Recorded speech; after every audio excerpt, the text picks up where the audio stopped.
Steve Simmons and Frank Zicarelli here at the conclusion of the 105th Grey Cup. And Frank, a rather remarkable night of football, and frankly, a shocking night of football with the Toronto Argonauts winning the Grey Cup.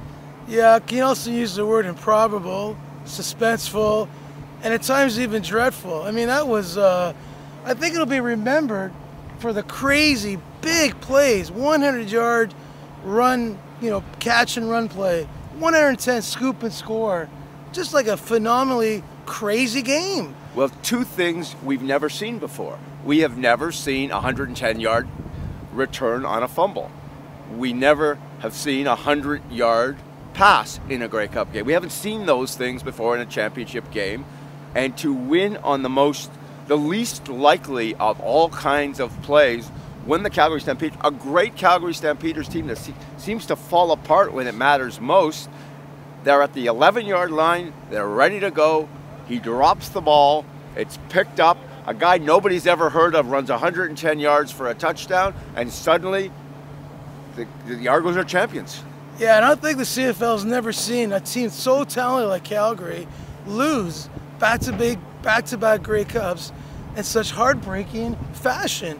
I mean, they were literally, well, not literally, but figuratively, putting players under the bus, which to me just tells you how perhaps there's dissension in that locker room. And at the end of the day, the Argos had a much tighter locker room.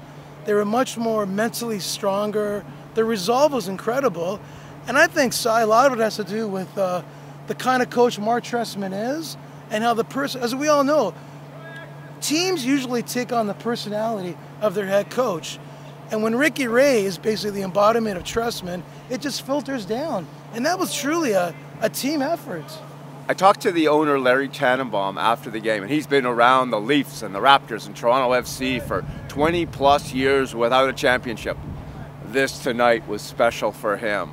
And Mark Trestman told him about a week ago that he's never had a team, not with the talent of the Argos, with the heart of this Argonaut team. And to watch Larry tonight with a big smile on his face and he hugging Ricky Ray, and to see Ricky Ray winning his 4th Grey Cup, I think those two guys more than anyone else were the guys I felt best for tonight. Yeah, it sort of it harkens me back to the Raptors, and there was a famous Game 5 in New York. They close out the Knicks. Alvin Williams makes this key jump shot, and Larry Tannenbaum was there, and he was just rejoicing, joyful. But that was just like one, sort of like the opening round of a best-of-3 playoff series. This is a Grey Cup, and now he's got a chance to hoist the MLS Cup as well. Yeah, and they're going to turn it into the MLSE Cup if they're able to win this. For Frank Zicarelli, I'm Steve Simmons for Post Media here in Ottawa at Grey Cup 105.